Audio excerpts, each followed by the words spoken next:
I'm so excited to introduce Dr. Olenda E. Johnson as today's keynote speaker. Dr. Johnson will inspire us with her insights on effective strategic leadership and development. And yes, I have 6 P's too that were already in my notes. That she will come when we talk about leading with courage, with confidence, with character, with competence, and yes, being committed and caring. Dr. Olenda E. Johnson is Professor of Strategic Leadership and Leader Development at the U.S. Naval War Academy. I almost felt like when I met her that I wanted to salute. So you salute her when she comes. She has published research on a range of topics, including organizational identity and work group diversity. She serves on many committees, and among her many accolades, she received the prestigious Army Commander's Medal of Service. Dr. Johnson is known for her passionate teaching, a platform for her to encourage and enable her student success. Please join me in welcoming Dr. Johnson.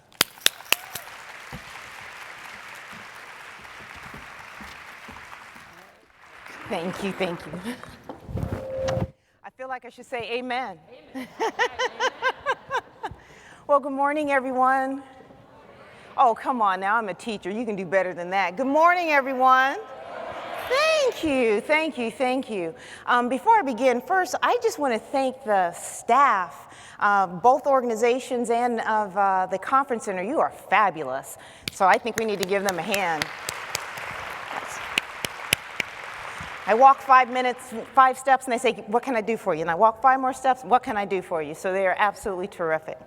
So thank you. I truly appreciate this opportunity to participate in such a wonderful conference, particularly with folks such as yourselves who are integral to the transformation of our healthcare system. And of course, I'm very grateful to support the passionate work of the Independence Blue Cross Foundation in conjunction with the National League for Nursing. When Drs. Janice Brewington and Elaine Tagliarini of the National League for Nursing spoke to me about their intent for today's keynote address, they emphasized a focus on nursing leadership. In particular, a desire to imbue leadership confidence in nurses, stressing that as nurses you possess the ability to lead and that you are, in fact, leaders in the classroom, in the operating room, in the boardroom. Interestingly, this focus on imbuing leadership confidence has been a continued point of emphasis in the ongoing work that I've done with NLN over the years. Dr. Brewington often says that nurses must own their positions. I love that phrase.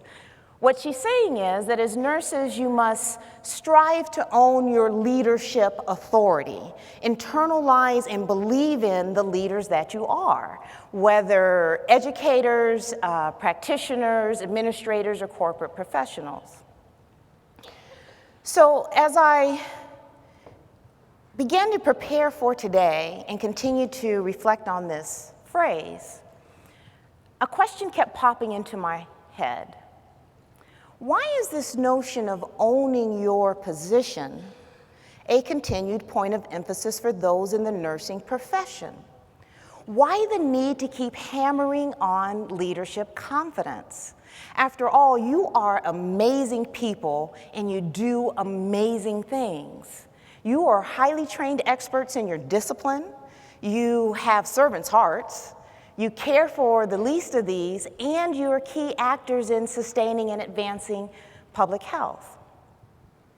Well, I think the challenge of leadership confidence sometimes boils down to how we see ourselves in relationship to the environments we exist in. The people, the hierarchies, the institutional cultures, the responsibilities, small fish in a big pond, tiny organisms in a complex ecosystem, grasshoppers in a field of giants. And I would imagine that there are times when you as nursing professionals might see yourselves or maybe even feel like David going against Goliath. You know, the shepherd boy with the slingshot against this colossus warrior. And I also suspect that it's in those circumstances where you might perceive yourself to be overmatched that you begin to question your own aptitude for leadership and your ability to succeed as leaders. Well, I can say this to you because I can totally relate. There have been a number of occasions where I have found myself in leadership positions wondering, how in the world did I get here, sitting across the table from these powerful people? But then I begin to question, why do these crazy people actually think I know what I'm doing? And then, of course, that's when I begin to panic and I worry about whether or not I can actually do what people are expecting me to do. Raise your hand if you have been there. That's what I thought. I can recall one experience in particular that really shook my leadership confidence. And I probably should forewarn you here that I'm very much a storyteller, so please bear with me as I share a story or two. Excuse me. Many years ago, I was selected for a visiting professorship at the prestigious United States Army War College, an amazing graduate level institution for a select number of highly accomplished military officers, generally lieutenant colonels and colonels, with 20 plus years of military experience. Very rare and cool opportunity for someone like me. Because after all, this is a place you see where Generals Patton and Eisenhower and Schwarzkopf forged their military leadership. At the time, I was just a young and eager business school professor from a very small university. Now, I arrived at the Army post knowing very little about the military. I had done some limited work with a few military organizations, and my father retired from the Air Force when I was very young, but that's about it. I knew even less about the Army War College as an institution. I assumed that this would be your typical visiting professorship, you know, focus on your area of expertise, teach a couple of electives, collaborate with faculty, have a great time. Works for me. I was so wrong. My very first day at the Army War College, I was told by the Army colonel in charge that as the visiting professor, I would have the same responsibilities as the permanent faculty. Mostly colonels, by the way. Okay. I would be one of 3 teaching leaders, the only civilian, for a seminar of 17 students for the entire academic year. And I would teach 2 on my own, 2 of the 4 core course modules to include military planning and force structure. It's funny now. And I would be responsible for leading the seminar's outside activities, trips to Washington, D.C., sporting events, social gatherings. And I was required to assume collateral duties as directed. To add even more pressure, I remember the Army colonel saying to me, and I quote, "These students have waited their entire military careers to be selected for a seat at the Army War College. You will set the tone for their entire War College experience." Clearly, we had 2 different definitions of visiting. Oh my goodness, I still can feel, even as I'm talking to you now, feel the butterflies in my stomach during the very first meeting with the 2-star general, the president of the college, as he welcomed the new faculty. I didn't understand a word the man said. All of the Army jargon and acronyms just sounded like Charlie's Brown teacher to me, wah, wah, wah, wah, wah. And then I remember sitting through 2 weeks of what were called pre-briefs, where several of the colonels, one at a time, for hours at a time, marched through these heavy binders of material, national security publications, military doctrine, tables, graphs, charts, core readings, all of these information that we needed to know and will be required to cover in class. Even worse, when I received my class roster, I realized I couldn't even read the student bios. They were in an Army language that required an interpreter. I kid you not, literally. Overwhelmed does not even begin to describe the feeling. 4 days before classes started, I found myself in the parking lot of a laundromat, of all things, just bawling my eyes out. I was terrified. And I remember calling one of my best friends, whom I affectionately refer to as my spiritual guidance counselor. And I just boohooed into that phone. I can't do this. I don't know what I'm doing. They're going to eat me alive. And bless her heart, she listened patiently through my dry heaving tears. And after what seemed like about 20 minutes of my ugly crying, my friend finally says in a very quiet and soothing voice, "OJ," that's her nickname for me, "I am so excited for you." Exactly. Excited? Excited? Did you not just hear what I said? Then she says, "In listening to you, I am reminded of David and Goliath." Well, hold up. I'm not even trying to be David against these real-life war fighters who can, in actuality, snap my neck. But then my friend said one of the most profound things. I get teary-eyed even thinking about it.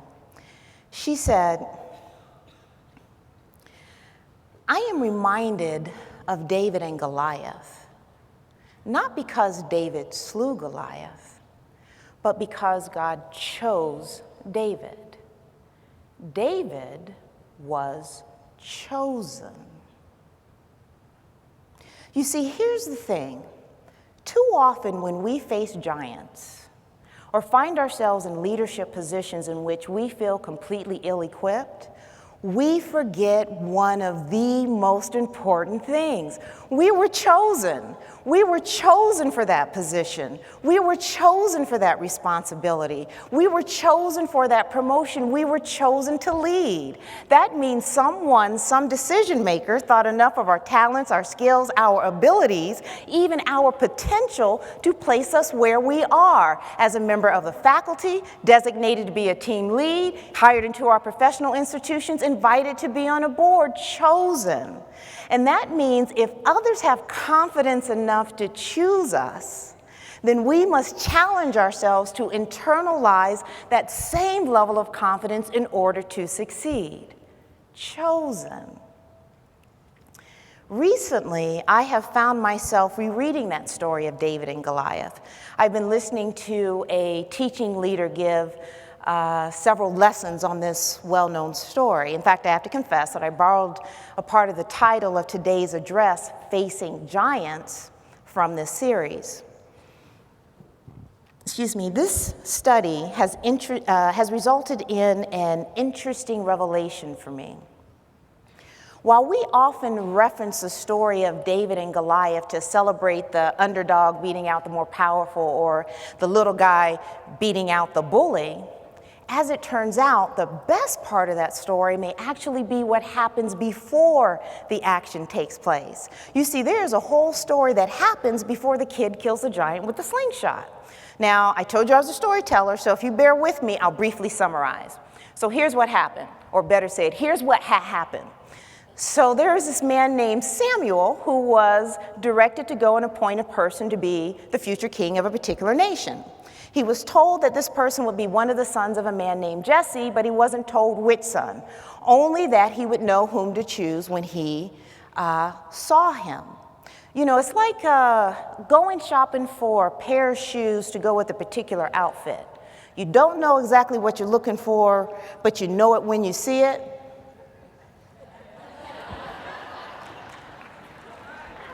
Exhibit A.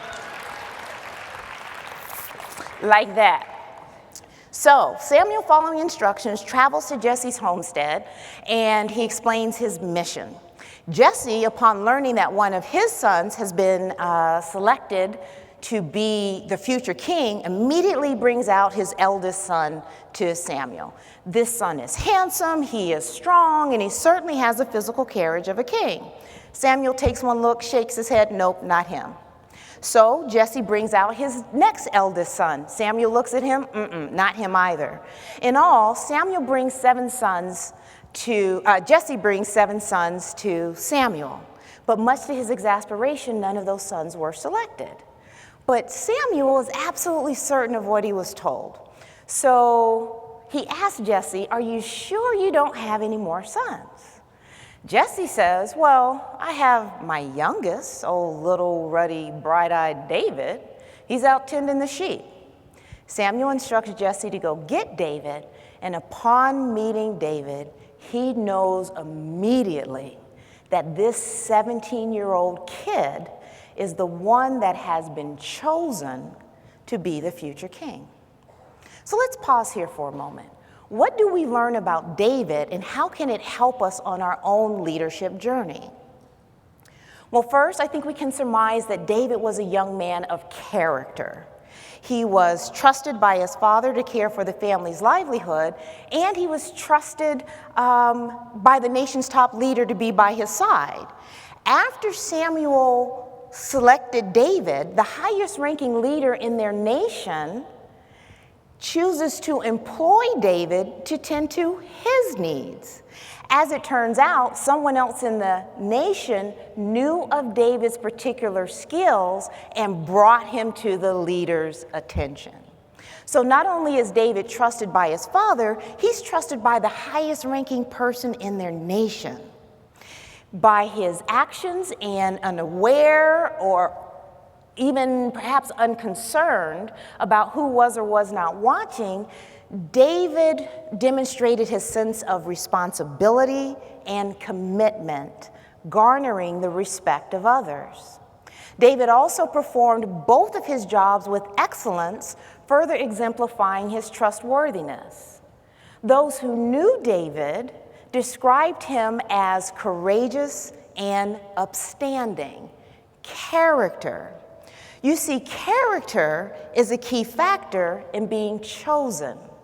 We can have the best resume or the strongest pedigree, but if we lack character, we undermine our perceived leadership potential, as well as ultimately our ability to lead effectively.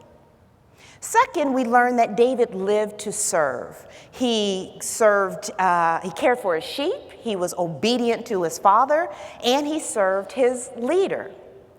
Like David, as nursing professionals, you likewise exist to serve.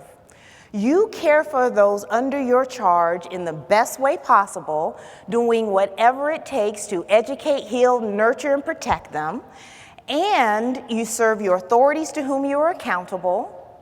And you serve the public by ensuring its health and welfare. In fact, service is a key requirement for effective leadership. An attitude of selfless service, that is, concern for others before yourself, draws people to want to work for and do their best alongside of their leader. Think about this. How many acts of service do you do on a daily basis? In each of those acts of service, you exemplify the qualities of a servant leader. And as nursing professionals, you have a unique perspective that makes you an invaluable asset. The challenge, of course, is for you to develop the courage to face whatever your giants so that others can benefit from all that you have to offer. Considering this, let's fast forward to David's encounter with Goliath. Now, it's interesting because even though David was now working for someone else, he would still on occasion return home to help care for his father's sheep, where more than once he had to kill a lion or bear to protect them. So here comes the time of the fight. Let me set the stage. You have 2 armies set to do battle. You've got the army from David's nation and the army from Goliath's kingdom. Among all of the armies at the time, Goliath is the most feared, undefeated battle champion. He is huge. He wears the heaviest body armor that covers him from head to toe. He has the most lethal weapons. And add to that, Goliath's battle shield is so heavy that he has a shield bearer, a whole nother person who carries a shield for him onto the battlefield. You know, Goliath knows he is a bad, bad dude. In fact, Goliath is so confident that he challenges the opposing army to just send out their best fighter. The two of them will go at it one-on-one, and they can just end this thing. Whoever wins the fight wins the war for the nation. In response, the opposing army cowers and runs away afraid. Not one of the fighting men, to include 3 of David's older brothers, steps forward to fight Goliath. Meanwhile, David, who is back at home in the pastures, caring for the sheep, is sent by his father to the army camp to bring food to his brothers. When David arrives, the men are lining up for battle. But when Goliath once again shouts out his charge, once more they retreat. David sees all this happening and he wonders, what's up? So they begin to explain Goliath's defiant dare, adding that the nation's top leader has offered a hefty reward to the person who volunteers to fight Goliath. Well, shoot, David hears all this. He steps up and he tells the nation's leader, the one he worked for, I, your servant David, will fight Goliath.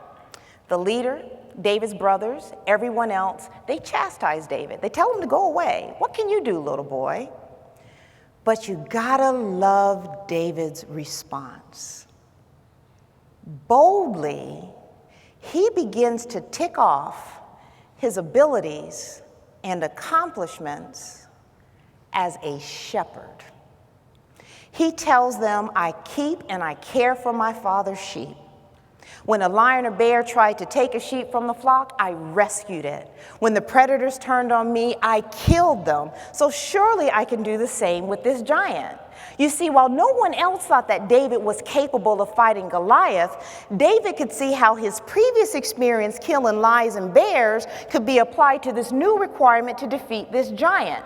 In other words, David saw his skills and abilities as transferable. He drew upon his previous experience to embolden him for the present challenge.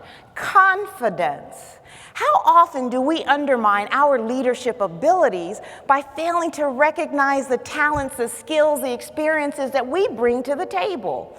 We tend to focus on the tacit or on the tangible, I don't have any experience as a team leader, without fully appreciating the tacit. As a floor nurse, for many years, I developed the innate ability to recognize and adjust to the different needs of people, enabling me to be adaptive as a leader. Booyah, right? When we employ the value of what we know and where we excel, we create in ourselves the confidence to face the matrix of leadership, as well as the determination to persevere and succeed. Once again, I can say this to you because I can totally relate. A few months back, the superintendent of the Naval Academy, a 3-star admiral, contacted my current boss to ask if he could borrow me for an internal effort. They do these things in the military. And I had previously served under the superintendent as a faculty member when he was president of the Naval War College. Make sense? Here is the email invitation that I received from the Marine colonel in charge of this internal effort. Dr. Johnson, good morning. I hope you are doing well. The Admiral has chartered a committee, and I've changed the names, by the way, has chartered a committee to review a Naval Academy program, and I am chairing that committee. The committee has been at work since April. As part of the review, the Admiral wanted to invite a small group of external advisors to comment on the committee's observations and tentative recommendations. The superintendent asked me to reach out to Vice Admiral X, First Director of the National Counterterrorism Center, and former CJCSJ5. That means he led the Strategic Plans and Policies Directorate for the Chairman of the Joint Chiefs of Staff. Vice Admiral Y, yeah, I was laughing too. Vice Admiral Y, also a 3-star and previous superintendent of the Naval Academy, Lieutenant General Z, former commanding general, Marine Corps Combat Development Command, and you. Now that could be taken a number of ways, I'm just saying. While I certainly felt humbled to be invited to participate on this board and was excited for the privilege and the opportunity, I really had no clue how I could contribute. And frankly, I was more than a little intimidated by this lineup of participants and you.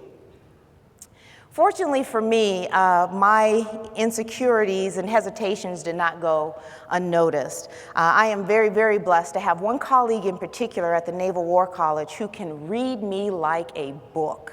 An old goat of a Navy captain. My mom calls him my brother from another mother, though I have to quickly add my father does not.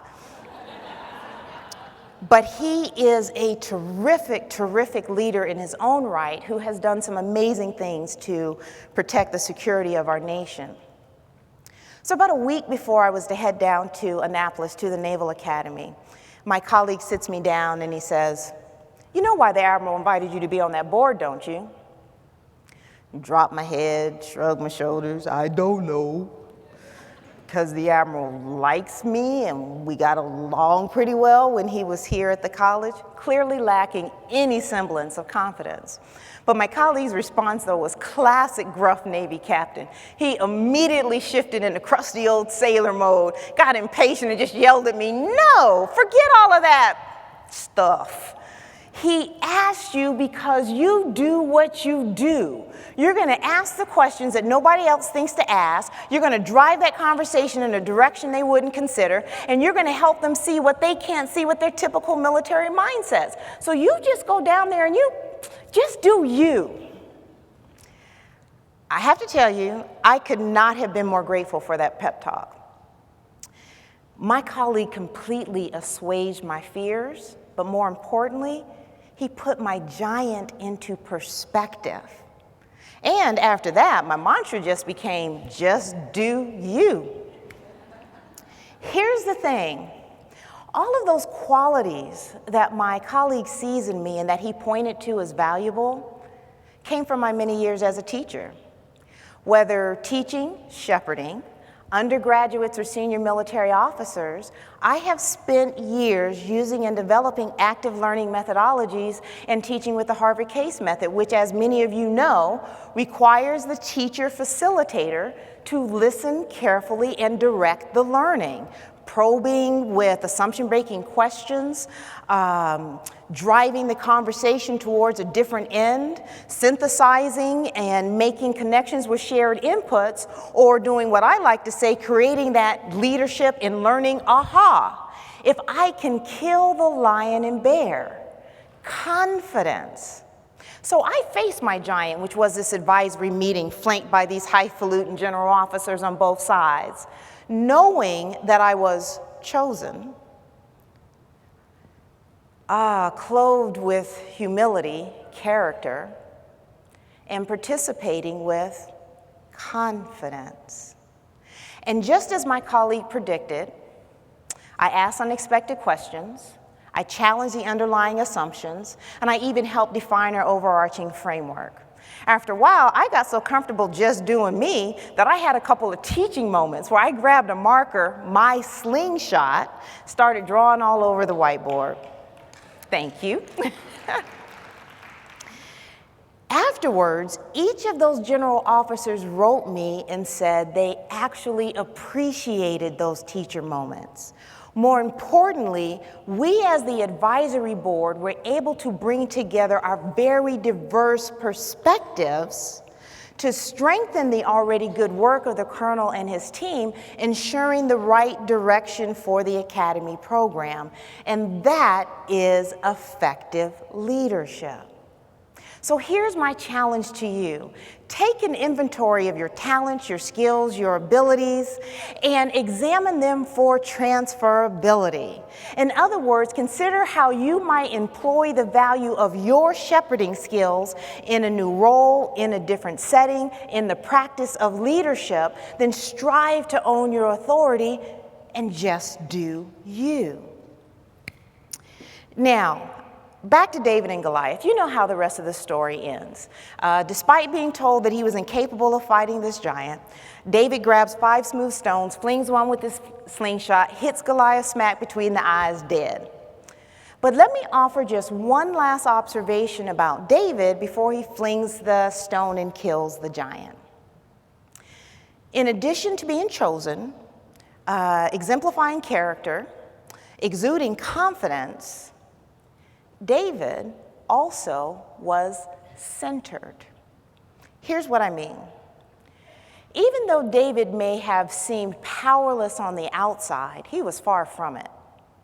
David drew upon his internal source of strength to give him the courage to do what no one else was willing to do. In his case, it was the bedrock of his faith. David told his naysayers, "The God that delivered me from the paws of the lion and bear will surely deliver me from this giant." Perhaps you likewise derive your internal source of strength from your faith. Or maybe you find the greatest source of internal strength from the love and support you receive from your families. Or possibly you are strengthened by the encouragement and guidance you receive from others. Or maybe, just maybe, you are simply driven by your passion for what you do. Whatever it is, when we remain centered on our internal source of strength, it helps us keep sight of our purpose, remain true to our calling, and gives us the will to persevere when we encounter giants. Speaking of, here's an interesting thought. Sometimes those giants we perceive to be giants are not giants at all. That's not to say that the obstacles we face aren't very real, but maybe they're not as immovable as we think. Here's one of my favorite lines from my study of David and Goliath. While everybody else saw Goliath as too big to fight, David saw Goliath as too big to miss. Love that. One of the things that I have learned working in the hard-charging alpha dog military environment is that sometimes those people we elevate to giant status are just as insecure as we are. Think about it. If Goliath was such a bad dude, why was he covered from head to toe in the heaviest body armor known to man? I'm just saying, right? This is not to in any way diminish the very real obstacles that we may face in our professional lives or the impact that they may have on our well-being. I am saying, however, that our perspective towards those giants are as important as the tools that we use to defeat them, whether a woman in a man's world, a man in a woman's world, or facing the upheaval from the introduction of a complex new system. We must remember that we are not powerless. Those giants are only obstacles to the extent that we resign ourselves to giving them immovable giant status. Sometimes that giant is simply an opportunity waiting for us to use our slingshot.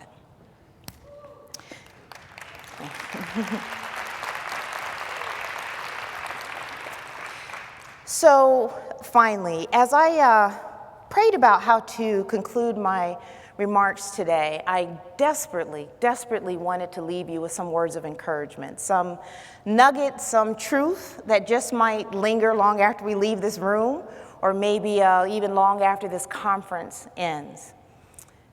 Here's what I came up with. It's a list.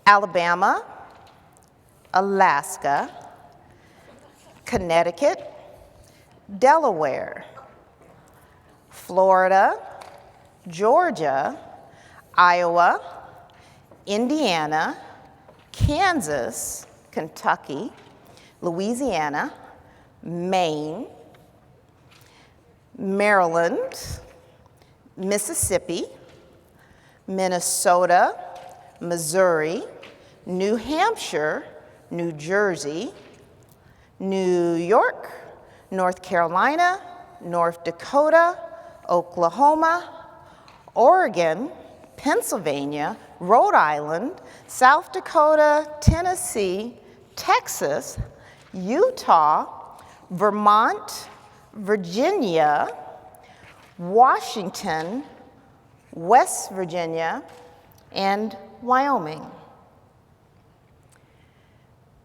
These are the states where nurses, LPNs to RNs, professors to practitioners, serve in their state legislature and assemblies.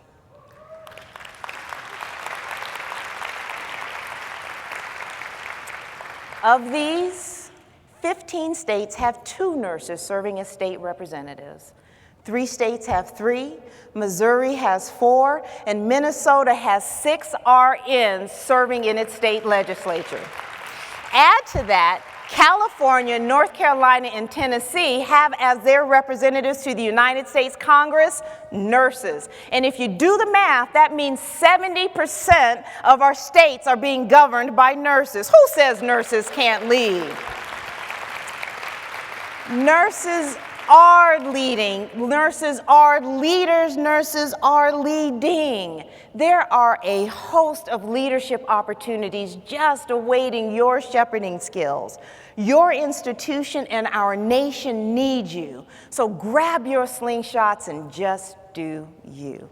Thank you very much. Thank you.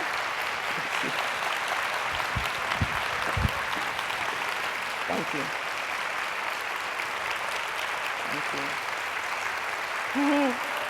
Thank you.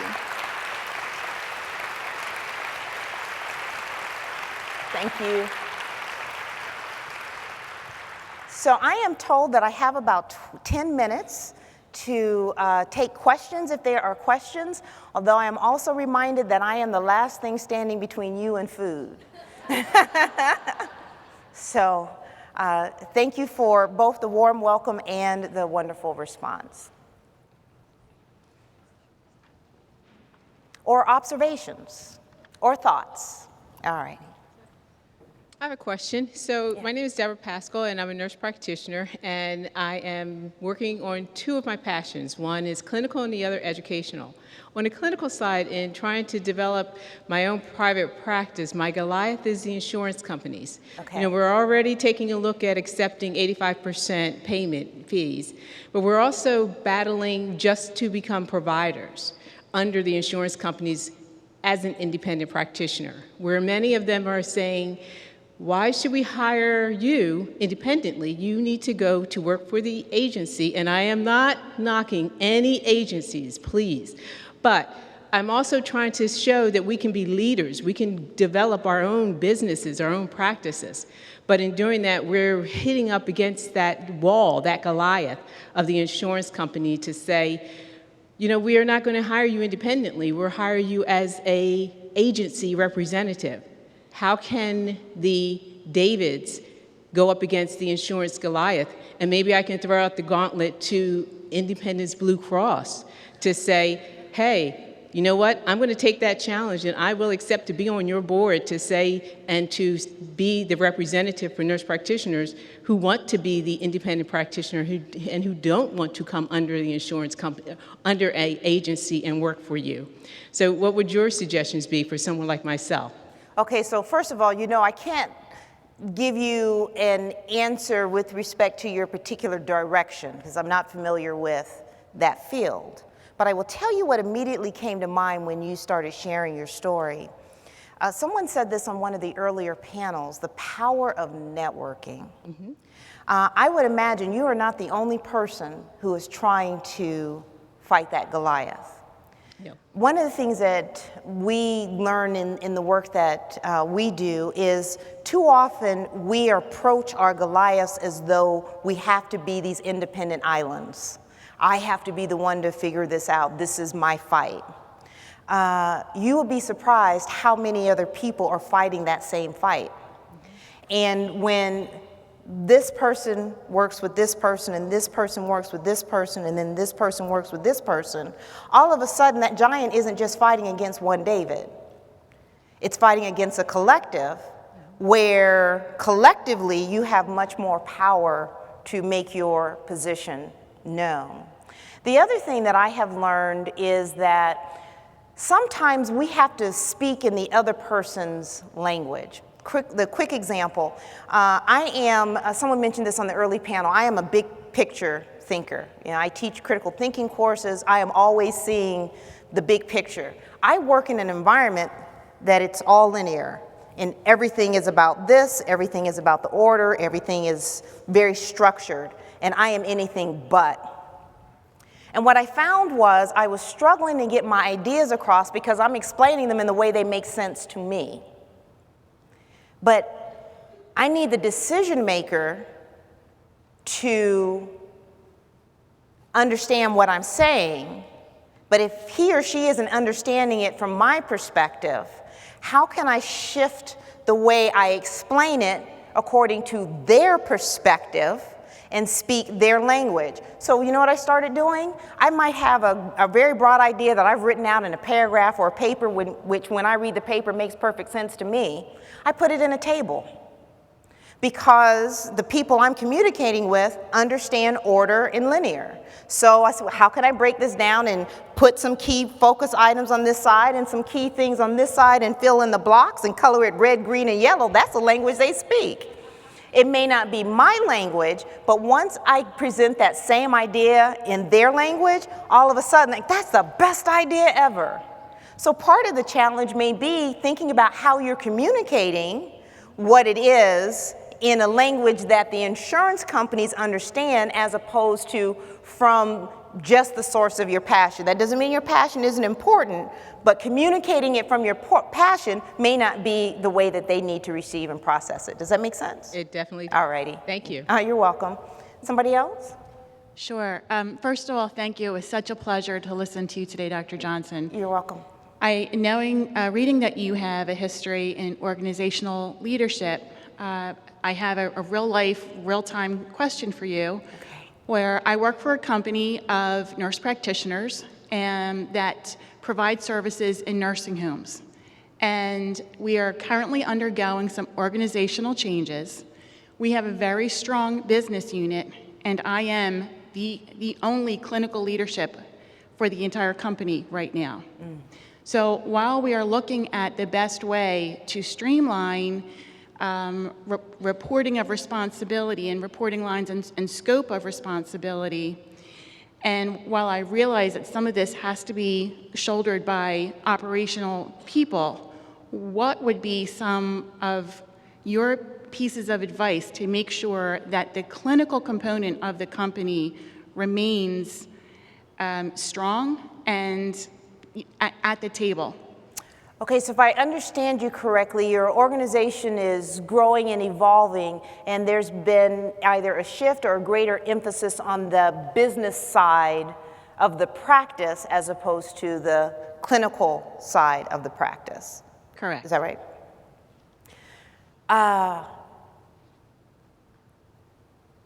We've been working on some similar projects and efforts at the War College. And what is typical, sometimes when you are just focused on moving an organization or a system or a process forward, you get ingrained in the process and the next steps and the check marks and what is it that we need to do. And every now and then we have to consciously force ourselves and say, stop, let's not forget our purpose. And it's those kind of reminders that make sure that's not lost. In fact, true story, we just had what we call an offsite where the team got together at another location. We were having some conflict to work through some conflict. But what I loved is that our leaders showed up at the table with a statue of a single sailor. Like, well, we're thinking the purpose of this meeting is to deal with this conflict and then deal with, our next steps and these things that we need to do. And all they wanted to do was talk about this statue. And they put it in the center of the table and they said, we cannot forget why we're doing what we do. Tears are falling down, right? And so sometimes it's as simple as having those reminders and those little interjections of, let's not forget why we're doing what we're doing. Let's not forget why our organization exists. Maybe yours isn't a statue. Maybe there is something else that always brings it home. Maybe there's a particular patient that everybody remembers. We keep that statue in the center of our conference table. And every now and then, when we get a little too focused on everything else and we're making decisions that are more geared towards us getting our tasks done, somebody says, let's not forget why we're here to do what we do. Thank you. You're welcome. I have 1 minute and 44 seconds before you can eat. Yes, ma'am. I have actually more of a comment. I was so excited to hear what you had to say today. Oh, thank you. I have been a nurse for quite some time. I came into nursing by accident. I was a speech communication and theater major with a minor in dance, and I didn't want to have to take debate with Dr. Miles Martell in the fall. So Uncle Larry said, if you became a nurse, you'd never have to look for a job. Yeah. And I turned left and went into nursing, and it has been an amazing career. And I spend my time talking to other nurses, trying to explain that the hospital is but this much of a career that's like this, and the only thing holding you back is you. But I've always had this question, like, well, everyone would say, well, Beth, this isn't working in our program. You go talk to the dean. You go talk to the boss. And I didn't know, like, well, what do I do with that? Where am I supposed to go next? I just didn't know what my mission was. So here's what I got from you today. Okay. It doesn't matter that I don't know. What matters is that I just keep going forward with this passion, that we all in this room have understanding that we are truly meant to serve. Be enthusiastic.